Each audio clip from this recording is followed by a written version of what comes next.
अल्हम्दुलिल्लाह रब्बिल आलमीन वल आक़िबतु लिल मुत्तक़ीन वस्सलातु वस्सलामु अला सय्यिदिल अंबिया वल मुरसलीन व अला आलिहि व अस्हाबिहि अजमईन अम्मा बअद फ़अऊज़ु बिल्लाहि मिनश शैतानिर रजीम बिस्मिल्लाहिर रहमानिर रहीम यरफ़इल्लाहु लज़ीना आमनू मिनकुम वल्लज़ीना ऊतुल इल्म दरजात सदक़ल्लाहु अज़ीम व सदक़ रसूलुहुन नबियुल करीमुल अमीन वस्सलातु वस्सलामु अला सय्यिदिल मुरसलीन व अला आलिहि व अस्हाबिहि अजमईन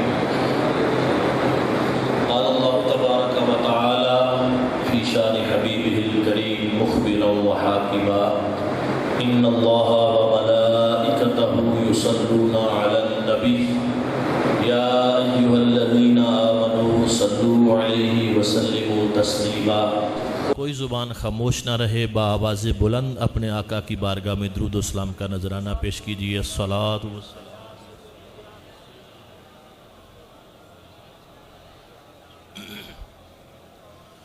सलातु वस्सलामु अलैका या सय्यदी या रहमतल लिल आलमीन व अला आलिका व अस्हाबिका या सय्यदी या खातमन नबिय्यीन। मेरे लिए ये बहुत बड़ी सादत की बात है, सूफ़ी बासिफ़ा अपने वक्त के बेबदल ख़तीब पैकर इखलास साहबज़ादा वाला शान हज़रत अल्लामा सूफ़ी ग़ुलाम हुसैन साहब गोजरवी रहमतुल्लाह ताला अलैह आपकी मसनद पर बैठकर आपकी मस्जिद में कुछ मारूज़ात पेश करने की सादत हासिल करूं, मेरे लिए बहुत बड़ी सादत की बात है।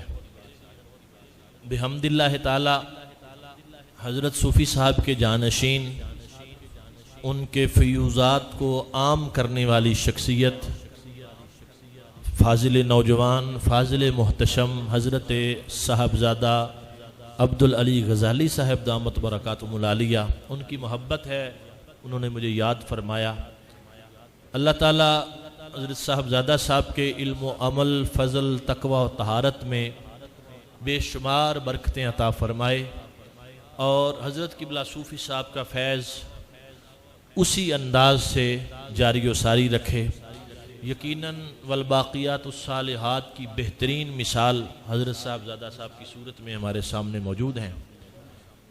पीर तरीक़त रहबर शरीयत हज़रत अल्लामा मौलाना मोहम्मद आसिफ़ रज़ा कादरी रज़वी साहब और गुलशन सादात के महकते हुए फूल हज़रत पीर सैयद मुजाहिद हुसैन शाह साहब दामत बरकातुहुल आलिया और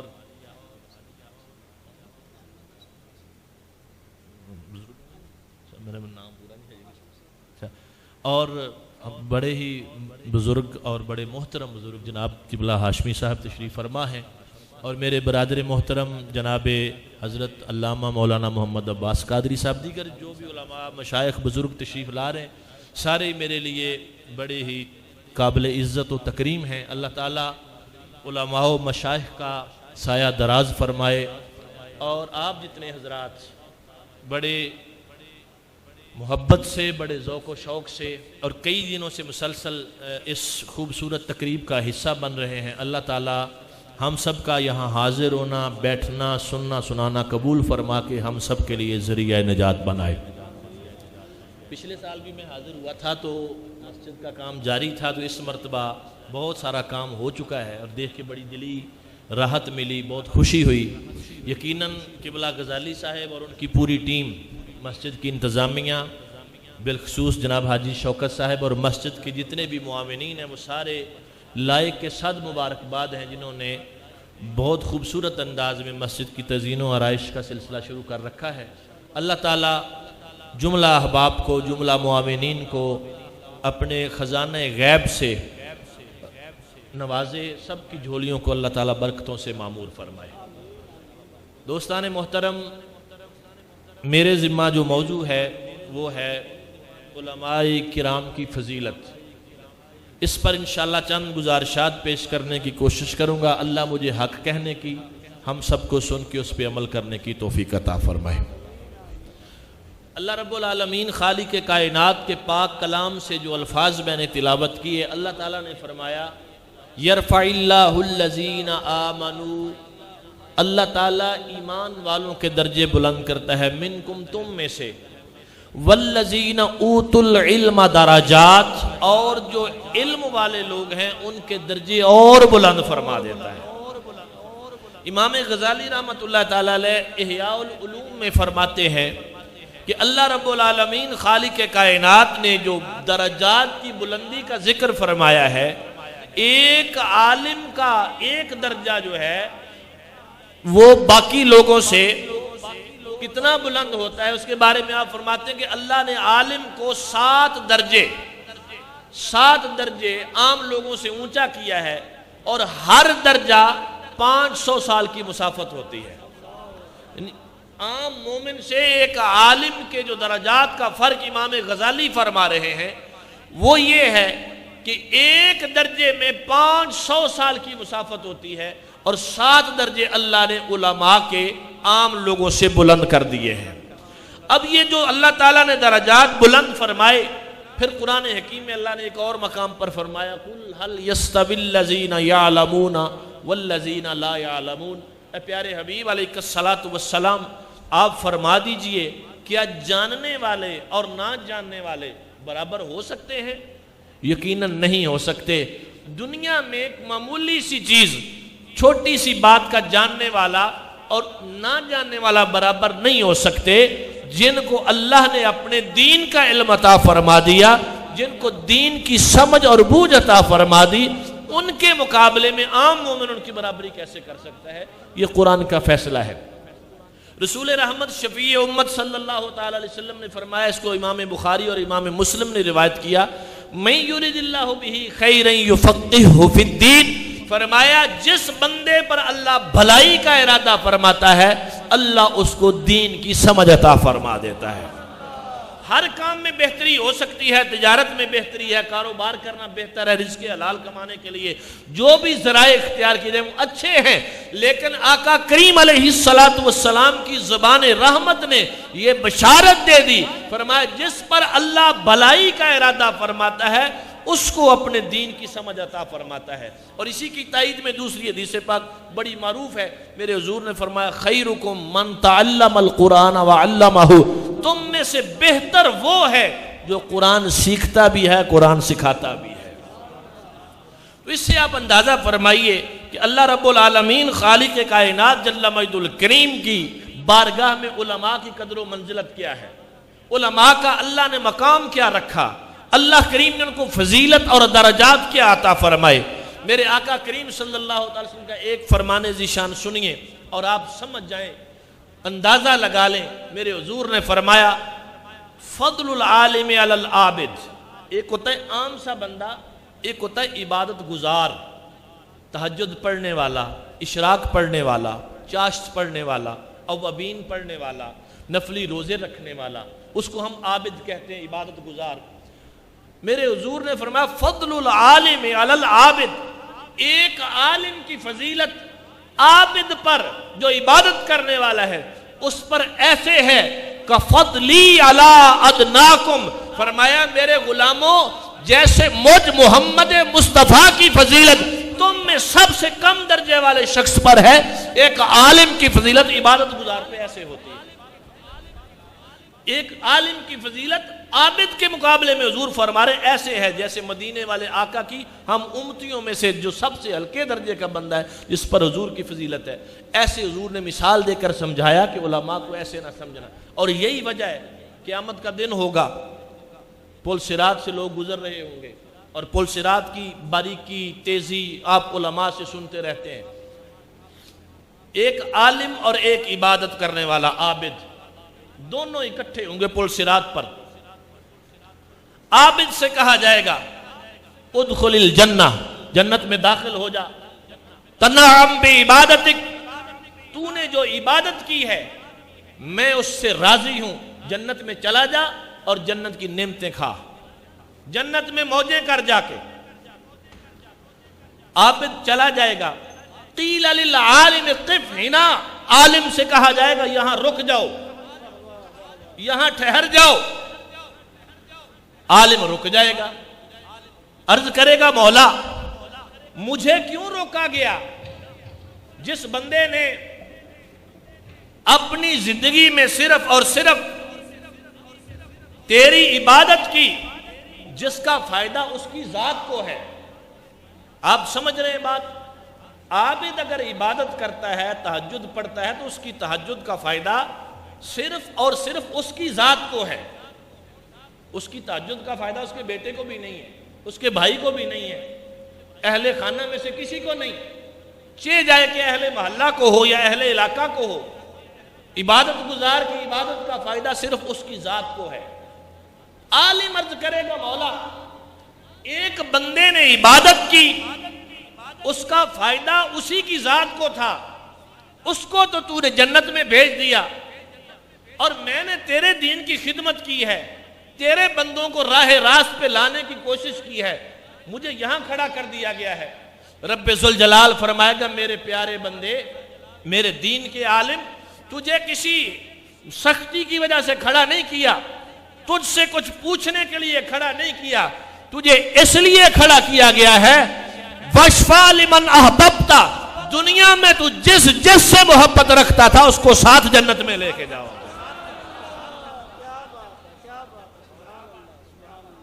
दुनिया में जिसके साथ मोहब्बत रखता था उसको अपने साथ जन्नत में लेके जाओ। और आप देखिए मेरे आका करीम सल्लल्लाहु ताला अलैहि वसल्लम ने जो अगले अल्फाज इरशाद फरमाए, हमें अपने मुकद्दरों पे नाज करना चाहिए। मेरे हुजूर ने फरमाया, फ़क़ामा मक़ाम अल-अंबियाए, उस वक़्त वो आलिम दीन नबियों के मकाम पे खड़ा होगा, यानी शफात करना नबियों का मकाम है। हुजूर के उस गुलाम को ये इज्जत मिलेगी कि वो पुल सिरात पे खड़ा होकर अपने से मोहब्बत रखने वाले अवाम, जो दोस्त अहबाब होंगे दुनिया में जो उससे मोहब्बत रखते थे, उनके नाम ले लेकर उनको जन्नत में भेजेगा। चलो तुम भी चलो जन्नत में, तुम भी चलो जन्नत में।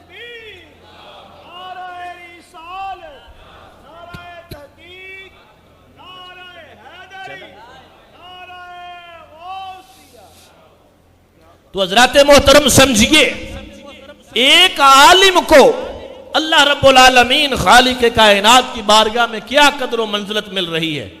मेरे आका करीम जान रहमत अलैहिस्सलातु वस्सलाम ने ये सारी शानें, ये सारी फजीलतें उस आलिम के लिए बयान फरमाई जो पहले तालिब इल्म बनता है, घर से दीन का इल्म सीखने के लिए निकलता है, फिर वो तकमील के मराहिल से गुजर कर उस मसनद पर आता है जहां वो लोगों की रहबरी, लोगों की रहनुमाई का फरीजा सर अंजाम देता है। तो जो दीन का इल्म सीखने के लिए निकलता है, मेरे हुजूर आका करीम सल्लल्लाहु ताला अलैहि वसल्लम ने फरमाया, मन सलका तरीकन यल्तमिसु फीहि इल्मन सहलल्लाहु ताला लहु तरीकन इलल जन्नह। फरमाया जो उस रास्ते पे चला, जिस रास्ते से इल्म तलब कर सके, अल्लाह उसके लिए जन्नत के रास्ते आसान फरमा देता है। हम कामयाबियां ढूंढ रहे हैं अपनी औलाद के लिए, कहते हैं हमारी औलाद कामयाब हो जाए, मेरा बेटा कामयाब हो जाए, मेरा बेटा तरक्की कर जाए। खुदा की कसम, अगर तरक्की चाहते हो, मैं नहीं कहता कि उनको डॉक्टर ना बनाओ, मैं नहीं कहता उनको इंजीनियर ना बनाओ, उनको पायलट ना बनाओ, आप जो चाहते हो बनाओ, लेकिन खुदा के लिए दीन के बुनियादी उलूम उनको जरूर सिखा दीजिए। इतना दीन तो कम से कम उनको पढ़ा दीजिए कि जब हम मर जाएं तो मरने के बाद दुआ तो मांगनी आती हो, उसको दुआ तो मांगनी आती हो।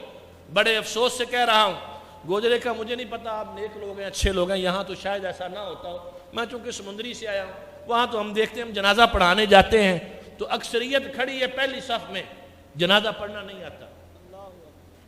बाप की मैयत पड़ी है, बेटे की डिग्रियों को क्या करेगा वो बाप, उसकी दुनियावी तरक्की और ओहदों को क्या करेगा वो बाप, जिसका बेटा उसके लिए दुआ करने के काबिल नहीं है, जिसको नमाजे जनाजा की दुआ नहीं आती और खड़ा है हाथ बांधकर। क्या वो बाप के साथ धोखा नहीं कर रहा? क्या वो बाप के साथ बगावत नहीं कर रहा?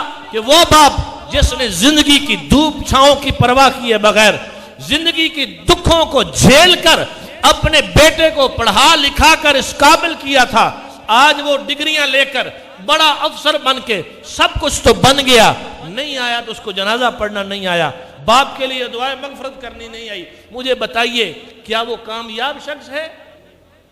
बोलिए कामयाब है? क्या करेंगे उसकी दुनियावी कामयाबी को जो बंदा बाप के साथ धोखा कर रहा है? तो इसलिए मैं ये कहता हूं, खुदा के लिए अपने मदारिस पर तवज्जो दें, अपने मदारिस को संभालें। डॉक्टर अल्लामा मोहम्मद इकबाल के एक दोस्त थे हकीम शुजाउद्दीन, उनको बड़ा शौक चढ़ा कि मैं ये मदरसे, ये मौलवी, ये क्या है यार, ये बस ऐसे, इनको दुनिया का पता ही नहीं है। आज भी बड़े लोग हैं, हम चूंकि मीडिया से ताल्लुक है तो वहां बड़े इस तरह के नमूने मिल जाते हैं। अजी मौलवी अभी भी 1400 साल पहले की बातें कर रहे हैं, दुनिया कहां पे कहां पहुंच गई। ये बड़े जुमले हैं। एक साहब मुझे कहते एक प्रोग्राम में वक्फा हुआ तो कहते जी यार मौलवी लोग, यार आप लोग भी अजीब हो, फिर वही बातें कर रहे हो, दुनिया कहां पे कहां से कहां पहुंच गई, यूरोप ने इतनी तरक्की कर ली, फलां ने इतनी तरक्की कर ली, फलां ने इतनी, तुझी मौलवी उत्थे दे उत्थे ही हो। तो मैंने कहा जी हम इस बात पर हमें अल्लाह का शुक्र अदा करते हैं कि असी उत्थे दे उत्थे ही हैं, सरकार के कदमां च कल भी सन अज भी सरकार के कदमां च। हमारा तो दावा ही नहीं है कि हम कोई साइंसदान है। तुम ये बताओ, तुमने जो साइंस पढ़ के क्या तरक्की किया, कौन सा रॉकेट इजाद किया तुमने? हमारे जिम्मा जो काम लगा था, मस्जिद, मदरसा, मिंबरों में हराब, वहां से आज भी अल्लाह अकबर की सदाएं गूंज रही हैं। हमने अपने काम में कुताही नहीं की, तुम बताओ कुताही तुम्हारी तरफ है। तो इसलिए हकीम शुजाउद्दीन को बड़ा शौक था कि जी ये मदरसे ख़त्म कर दें, स्कूल कॉलेज बनने चाहिए, जदीद तालीम होनी चाहिए। तो अपने इलाके में गए तो वहाँ एक छोटा सा मदरसा था, टूटी चटाई पे चंद तालिब इल्म बैठ के पढ़ते थे। तो हकीम साहब ने पैसे निकाले, मोहल्ले के चंद लोगों को बुलाया, तो उनसे कहा कि यार ऐसा करो, मदरसा मुकाओ, ये पैसे मुझसे पकड़ो, तो यहाँ स्कूल बनाओ और स्कूल की तालीम दो। और वो मदरसा ख़त्म हो गया, उन्होंने स्कूल की तालीम शुरू कर दी। तो हकीम साहब बड़े खुश चले गए। एक साल के बाद वापस आए तो स्कूल ख़त्म, वही चटाई, वही बच्चे कुरान पाक पढ़ रहे हैं बैठ के। हकीम साहब को बड़ा दुख पहुंचा, बड़ा शाक पहुंचा। उन्होंने एक खत लिखा अल्लामा मोहम्मद इकबाल को, मुसव्विर पाकिस्तान जिनको हम कहते हैं, मुफक्किर इस्लाम भी कहते हैं, उस हकीमुल उम्मत भी कहते हैं, जैसे इकबाल को। उनकी सोच देखिए, इकबाल को खत लिखा, कहा जनाब डॉक्टर साहब देखें क्या मामला है, हमारी कौम कभी तरक्की नहीं कर सकती। पूछा क्या हुआ? खत में लिखा कि जनाब मैंने बड़ी मुश्किल से एक मदरसा खत्म करके वहां स्कूल बनाया था, एक साल के बाद वापस आया हूं तो वह स्कूल की बजाय फिर मदरसा बना हुआ है। अल्लामा इकबाल ने आगे से जवाब लिखा, कहा हकीम साहब इन मदरसों को इनकी हालत पे रहने दें, यही मदरसे यहां हमारे इस्लाम का कला है। अगर इन इलाकों से ये मदरसे खत्म हो गए तो फिर यहां भी सिर्फ ताजमहल और आगरा के ये महल्लात इस्लाम की निशानियां रह जाएंगी, जैसे आज उंदलस में लाल महल नजर आता है। अगर इस्लाम की बका चाहते हो तो इन मदरसों को कायम करो, इनको कायम रखो। ये अल्लामा इकबाल ने कहा था। तो इसलिए खुदा के लिए ये समझे, ये मदारिस ना आप पर बोझ है ना मुआशरे पर बोझ है। इन्होंने बहुत सारी जिम्मेदारी मुआशरे की संभाली हुई है।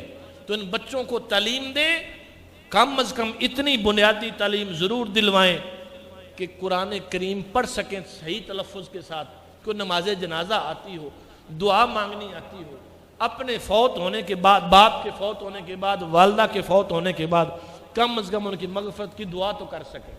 और जो फजीलत मेरे आका करीम सल्लल्लाहु अलैहि वसल्लम ने बयान फरमाई है, और सुनिए मेरे हुज़ूर आका करीम सल्लल्लाहु ताला अलैहि वसल्लम ने इरशाद फरमाया, उग़्दु आलिमन, फरमाए सुबह का टाइम होता है ना, सबसे पहला काम क्या करना है? फरमाया तू आलिम बन, दीन का इल्म पढ़ाया कर,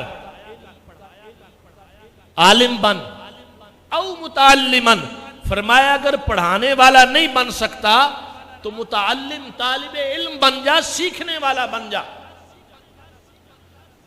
इतना भी नहीं है, औ मुस्तामियन, फरमाया फिर आलिम की बात को मोहब्बत के साथ सुनने वाला बन।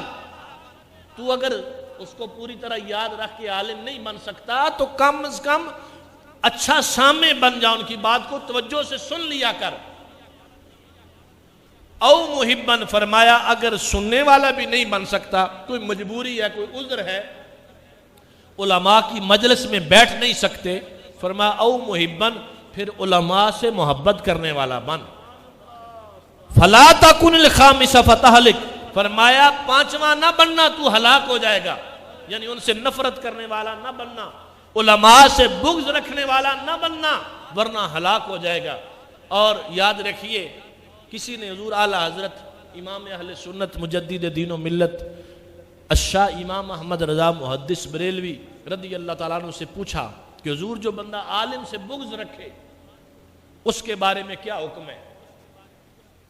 तो आला हज़रत अज़ीमुल बरकत ने एक फतवा दिया, उसमें आपने एक हदीस पाक लिखी, फरमाया ला यस्तखिफु बिहक्किम इल्ला मुनाफिकुन बय्यिनुन निफाक। उलमा को हल्का जानने वाले, हकीर जानने वाला कौन शख्स है? फरमाया वो मुनाफिक है जिसका निफाक जाहिर हो चुका है। इलानिया मुनाफिक होता है जो उलमा से नफरत करता है या उनको हकीर समझता है। और साथ जो अल्फाज आपने आला हज़रत ने लिखे, फरमाया अगर आलिम को इसलिए बुरा कहा कि वो आलिम है, दीन का आलिम समझकर बुरा कहा, फरमाया वो शरी काफिर है जो आलिम को उसके इल्म की वजह से बुरा कहे।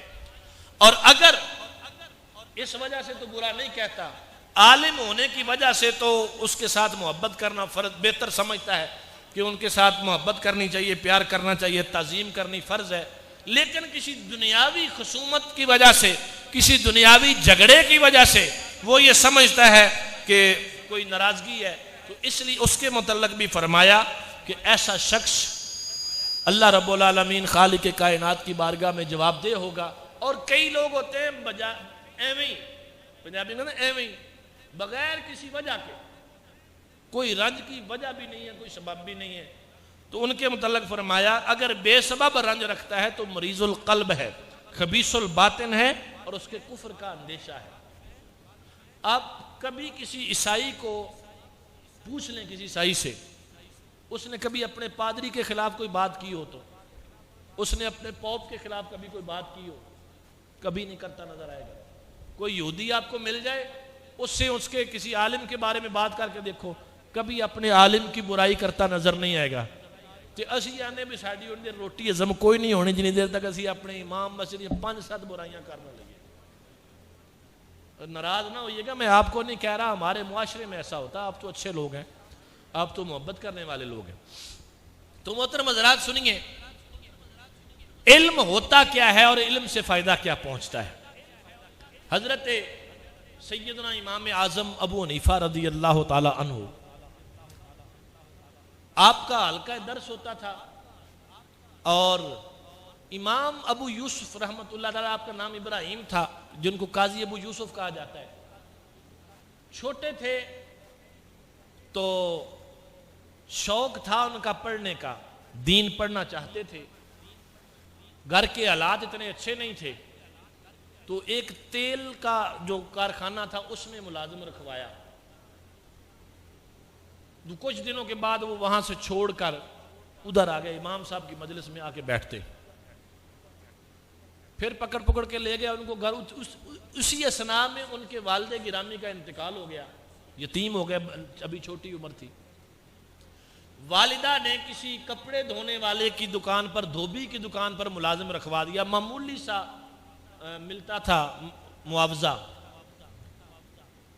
अच्छा, ये अब जिस रास्ते से जाते थे उसी रास्ते पर इमाम आजम अबू हनीफा रज़ी अल्लाह ताला का दर्स था। तो इल्म का शौक इतना था कि धोबी की दुकान पर जाने की बजाय इमाम साहब के दर्स में बैठ जाते।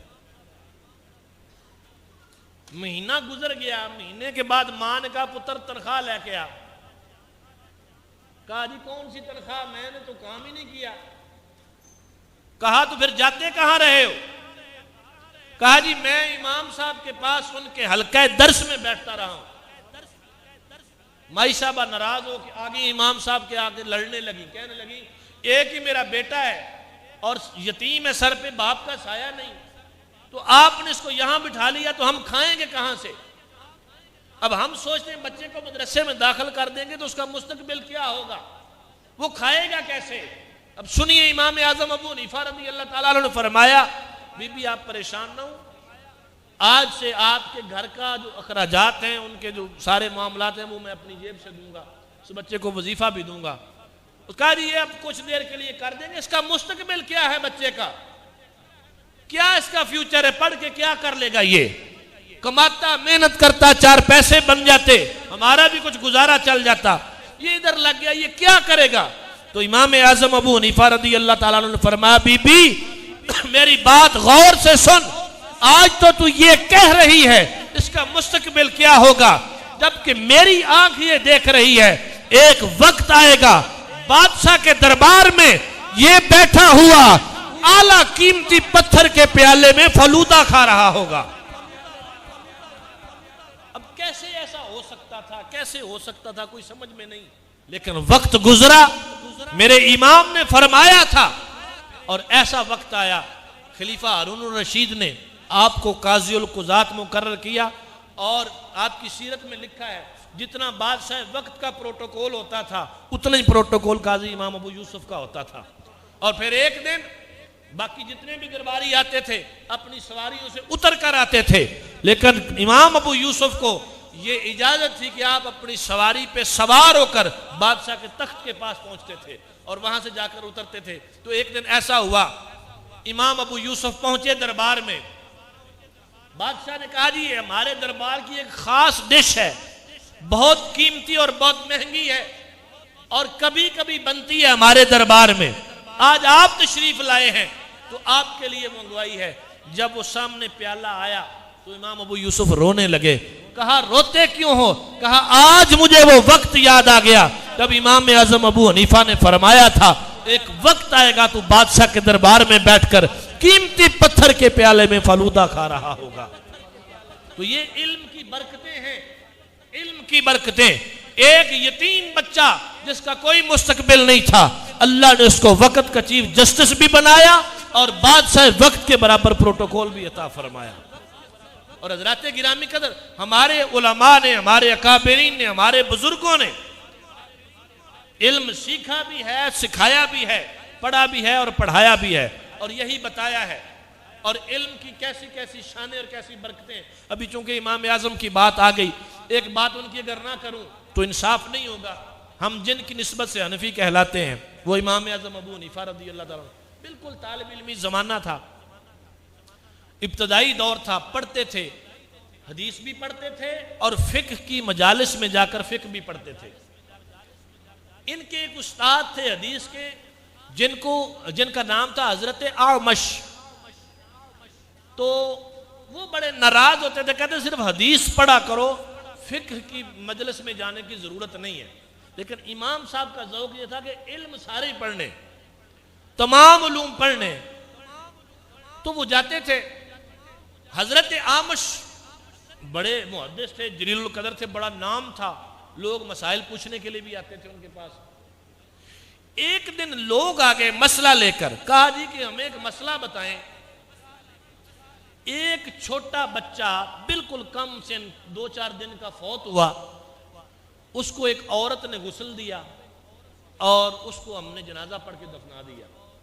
तो यहां ये मसला ज़हन नशीन रखें कि बिल्कुल छोटा बच्चा, नाबालिग बच्चा अगर हो तो उसको औरत गुस्ल दे सकती है, और इसी तरह छोटी बच्ची नाबालिगा बिल्कुल छोटी उम्र की हो तो किसी, अगर औरतें गुस्ल देने वाली ना हो तो उसको मर्द गुस्ल दे सकते हैं। तो वहां भी ऐसा था, कोई उज़र था, मर्द मौजूद नहीं थे, औरत ने गुस्ल दे दिया। अब दफन करके जब वापस आ गए, औरत को याद आ गया कि जब मैंने उसको गुस्ल दिया था तब मेरे अय्याम थे मुआफी के, जिन दिनों में नमाज भी नहीं पढ़नी, उन दिनों में गुस्ल दे दिया। अब वो लोग परेशान हो गए कि अब हम क्या करें, बच्चे को गुस्ल दे दिया, उसको दफना दिया कब्र में, अब क्या उसकी कब्र खोल लें, दोबारा गुस्ल दें, दोबारा जनाजा पढ़ें या क्या करें। हजरत आमश रदी अल्लाह ताला अन्हु के पास आए, मसला रखा। आपने फरमाया तुम ऐसा करना, तुम कल आओ, मैं इस मसले में गौर व फिक्र करके तुम्हें बताऊंगा। वो लोग कल आ गए। अब इमाम हजरत आमश जो थे उन्होंने सारी जो अहादीस उनको याद थी, सब में गौर व फिक्र किया, लेकिन मसले का हल नहीं मिला कोई। अगले दिन बंदे फिर आ गए, उन्होंने कहा जी अभी मुझे आपका मसला नहीं मिला, आप ऐसा करो कि मैं यहाँ से मुहद्दिसीन मदीना के पास बंदा भेज रहा हूँ, ये कूफे की बात है, वहाँ से मदीना शरीफ भेजूँगा, तो 1 महीने के बाद आना, तब तक बंदा वहाँ से मसला पूछ के आएगा मदीना शरीफ के मुहद्दिसीन से, फिर मैं बताऊँगा। अब मुहद्दिसीन मदीना के पास पहुँच गए, उन्होंने कहा जी कि नबी पाक सल्लल्लाहु अलैहि वसल्लम की हयात तैयबा में ऐसा कोई मसला पेश ही नहीं हुआ, ऐसा वाकई ही कोई नहीं हुआ, इसलिए इस पर हमारे पास हदीस कोई नहीं। वो वापस आ गया, 1 महीने के बाद बंदे दोबारा आ गए। अब मसला चूंकि हल नहीं हो रहा था, हजरत अहमद की तबीयत में थोड़ी सख्ती थी, तो वो ना नाराज हो गए, उनसे कहने लगे यार औरत ने गुस्ल दिया तो दिया क्यों। एक जरा थोड़ी लतीफ बात है, मस्जिद हंसीएगा नहीं। वो एक मौलवी साहब के पास बंदे चले गए कि हमारे कुएं में चूहा गिर गया है, तो कितने डोल अब निकालने कुएं को पाकर, जो पुराने खूह होंगे जेड़े पुराने जमाने च, उन्हें कुएं में चूहा गिर गया है तो कितने डोल निकालने हैं। अब मौलवी साहब को पता नहीं था कि निकालने कितने, वो आगे से कहते भी चूहा अन्ना सी चूहा डिगिया क्यों विच, चूहा अन्ना सी चूहा डिगिया क्यों ਇਹਦੇ ਵਿੱਚ। पिंड वाले एडे बेवकूफ सन, उन्होंने बन्नी नहीं बनाई नाल दे, जो मसला ना आता हो तो फिर ऐसी बातें तो होती हैं। हजरत आमश कहने लगे कि औरत ने गुस्ल दिया तो दिया ही क्यों है। वो बंदे कहते हुजूर माफी दे दे, अब गलती हो गई है, अब इसका हल निकाला जाए। जब वो लाजवाब हो गए तो इमाम आजम अभी नौजवान थे, वो खड़े हो गए, कहा उस्ताद जी अगर आप इजाजत दें तो मैं ये मसला बताऊं, आप अगर इजाजत दें तो मैं ये मसला बताऊं। आपने फरमाया मसला बताओ, ये तुम्हारे बस का काम नहीं है, तुम नहीं बता सकते, अभी तुम हदीस पढ़ना शुरू हुए थोड़ी सी, और मसला हदीस से बताना है, फिका से नहीं बताना। इमाम साहब कहने लगे हुजूर मैं मसला भी हदीस से बताऊंगा, और इस हदीस में मेरे शेख भी आप हैं, ये मैंने हदीस भी आपसे पढ़ी हुई है, ये हदीस मैंने पढ़ी हुई भी आपसे। वो फिर दोबारा जलाल में आ गए, कहने लगे ऐसा कैसे हो सकता है, मुझे 4 लाख हदीसें याद है, 4 लाख हदीसों के हाफिज थे हजरत आमश। कहने लगे जो मुझे हदीसें याद है, मुझे तो अभी तक मसला मिला नहीं, तुम कैसे हदीस से मसला निकालोगे। कहा जी आप इजाजत दें मैं मसला हल कर देता हूं। कहा जी करो।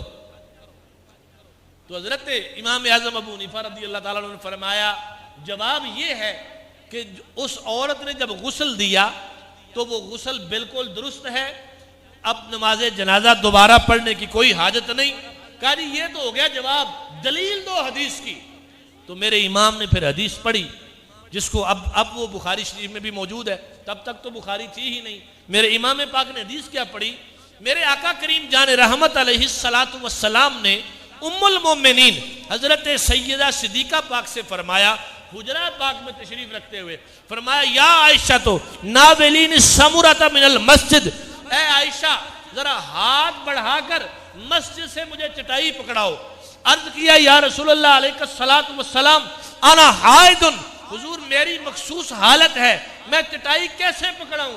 मेरे हुजूर ने फरमाया या आयशा तो इन्ना हाइदतक लैसत फी यदिक, आयशा तेरी वो मखसूस हालत तेरे हाथ में तो नहीं आ गई, वो तेरे हाथ में तो नहीं आ गई। हजरत आमश कहने लगा तो इससे मसला कहां साबित हुआ, ये हदीस तो मुझे भी आती है। तो इमाम साहब ने कहा उस्ताद जी हुजूर ने एक कुलिया दे दिया है, एक बुनियाद फराहम कर दी कि इस हालत का हाथ से ताल्लुक नहीं होता। जब हाथ से ताल्लुक नहीं तो इसीलिए उस औरत के धुले हुए कपड़े पहनने जायज हैं, उस औरत के हाथ का पका हुआ खाना जायज है, तो उस औरत के हाथ का दिया हुआ गुस्ल भी बिल्कुल दुरुस्त है।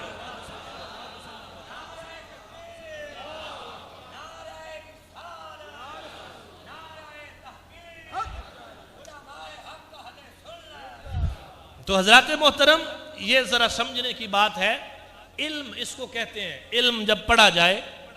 इमाम राजी से किसी ने पूछा कि आलिम कहते किसको हैं, आलिम की तारीफ क्या है, तो इमाम राजी ने फरमाया आलिम वो होता है जो अल्लाह का कलाम समझ सके और अल्लाह के महबूब सल्लल्लाहु अलैहि वसल्लम की फरामीन को समझ सके। अब उलमा ने आसानी के लिए क्या बताया, जिसको कुरान का तर्जमा आता, जो कुरान का तर्जमा कर सकता हो, अहादीस की अरबी पढ़कर उनका तर्जमा कर सकता हो और इल्म फिक्र और कलाम को समझता हो, वो आलिम है। अब जो आलिम बन जाता है तो उसके बाद उसके कई दर्जे हैं। इमाम गजाली फरमाते हैं आलिम का पहला दर्जा है खामोशी, इल्म हासिल करने का पहला दर्जा है खामोशी, दूसरा है सवाल, तीसरा है इल्म को जब्त करना, चौथा है अमल और पांचवा है फिर इल्म की नशर इशात करना। तब आलिम बनता है जिसमें ये 5 खूबियां पाई जाए। इमाम साहब की खिदमत में एक बंदा आता था, बड़ी पगड़ी शगड़ी कस के, बंदा सीधे टाइट कपड़े शपड़े पा के, जो रोज बैठा रहता था, आके खामोशी से सुनता था। तो हदीस पाक में है कि सवाल आधा इल्म है, और यह भी फरमाया कि सवाल इल्म की कुंजी है, पूछना, सवाल करना। अगर इल्म हासिल करने के लिए हो तो फिर तो ये सारी फजीलतें मिलेंगी। अगर ज़हन में ये हो कि मौलवी साहब का इम्तिहान लेना है तो फिर फायदा नहीं है। इल्म सीखने के लिए सवाल किया जाए तो हुजूर ने फरमाया सवाल इल्म की कुंजी है। अच्छा, वो बड़े दिनों से बंदा बैठता था आकर इमाम साहब की मजलिस में, आपने किसी ने कभी सवाल नहीं किया, पूछा कुछ नहीं कभी। आपने उससे फरमाया तुम रोज आते हो, तुम भी कोई सवाल किया करो, सवाल पूछा करो, ताकि तुम्हारे इल्म में भी इजाफा हो और लोगों के इल्म में भी इजाफा हो। उसने कहा जी पूछ लेते हैं। कहा जी रोजा कब इफ्तार करना चाहिए, रोजा कब इफ्तार करना चाहिए? इमाम साहब ने फरमाया जब सूरज डूब जाए। कहता जी अगर आधी रात तक सूरज ही ना डूबे तो? फरमाया तू चुप ही रहा कर, तेरा चुप रहना ही ठीक है। तो इस पर उलमा ने लिखा कि जाहिल को चुप रहना बेहतर है, जाहिल को खामोश रहना बेहतर है। सवाल इल्म के लिए किया जाए, समझने के लिए किया जाए। तो उलमा से जो लोग सवाल करते हैं पूछने के लिए, समझने के लिए, समझिए जब आपने सवाल किया तो आधे इल्म तक आप पहुंच गए। और उलमा की मजलिस में और सोहबत में बैठने के क्या फायदे होते हैं? मेरे आका करीम सल्लल्लाहु अलैहि वसल्लम ने इरशाद फरमाया मन जलसा मअल आलिम जलसतैन, जो 2 घड़ियां किसी आलिम के पास बैठा, औ सामिया मिन्हु कलिमतैन, या आलिम से 2 कलिमे सुन लिए, औ अकल माहु लुकमतैन, या उसके साथ बैठ के 2 लुकमे खाने के खा लिए, आताहुल्लाहु ताला जन्नतैन, अल्लाह इसकी बरकत से उसको 2 जन्नतें अता फरमाएगा। आलिम की मजलिस में बैठना, इमाम गजाली फरमाते हैं उलमा की मजलिस में बैठने का सबसे पहला फायदा यह है कि बंदा गुनाह से बच जाता है, जो बाहर गुनाह करने उनसे बच जाता है। दूसरा फायदा यह है कि ये वो मजलिस है जो फरिश्तों की मजलिस से बेहतर मजलिस होती है, फरिश्तों की मजलिस से बेहतर है। अब मैं अभी हदीस पाक पढ़ी, एक और हदीस पाक सुनिए। मेरे आका करीम सल्लल्लाहु ताला अलैहि वसल्लम ने इरशाद फरमाया आलिम दीन यस्तगफिरु लहू, उसके लिए मगफरत तलब करते हैं, मन फिस समावाति वल अर्द, जो कुछ आसमानों जमीन में है, तमाम मखलूकात आलिम दीन के लिए अल्लाह से मगफरत तलब करते हैं। फरमाया हत्तल हितान फिल बहर, यहां तक कि समंदर की मछलियां भी एक दीन का इल्म पढ़ने पढ़ाने के बख्शिश की दुआ करती हैं उसके लिए। तो मोहतरम हजरात, पैगाम यह है कि हम जब दस्तरखान पर बैठते हैं तो कहते हैं मौलवी खाते बहुत हैं, जब बच्चे को पढ़ाने की बारी है तो कहते हैं जी खाएगा किथों। कैसी अजीब बात है, एक तरफ कहते हैं मौलवी खाते बहुत हैं, दूसरी तरफ कहते हैं खाएगा कहाँ से। वो मेरे भाई रिज्क अल्लाह देता है और सबको देगा।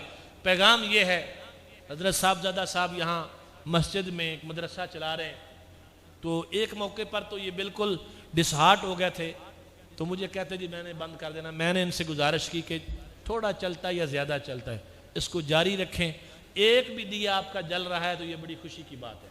तो मुझे कल इन्होंने बताया, मुझे बड़ी खुशी हुई कि 3 बच्चे हाफिज़े कुरान बन गए माशाअल्लाह। मेरी सारी तकरीर तो सुभान अल्लाह नहीं आख्या, मैनू नहीं पता क्यों नहीं आख्या, इस गल ते आखो सुभान अल्लाह कम अज कम।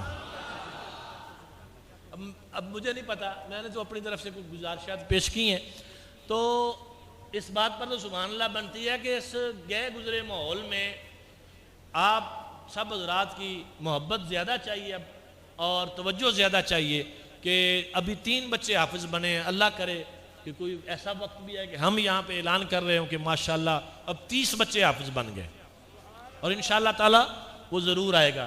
और अल्लाह ने आपको बेटे दिए हैं, 1 है, 2 है, 3 है, 4 है, जितने भी अल्लाह ताला सबको ज़िंदगी भी दे, तंदुरुस्ती भी दे। उनमें से कम एक बेटा आप दीन के लिए वक्फ करें, दीन के लिए।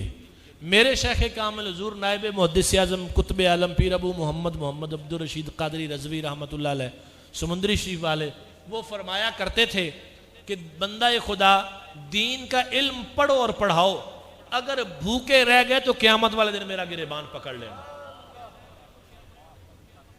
और हमारे पल्ले तो कुछ नहीं है, दीन की मामूली सी सूझबूझ जो अल्लाह ताला ने अता फरमाई है उसी की खिदमत कर रहे हैं। अल्लाह का शुक्र है, किसी चीज़ की कमी नहीं है।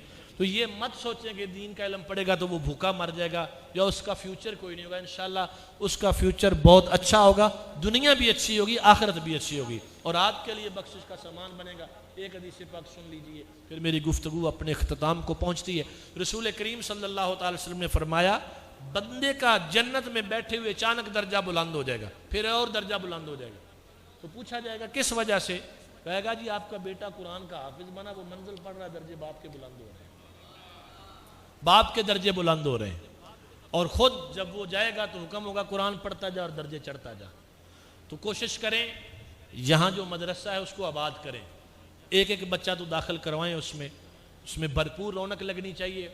हमारा फोकस मदारस से हट गया है, महाफिल पर हमारी तवज्जो ज़्यादा हो गई।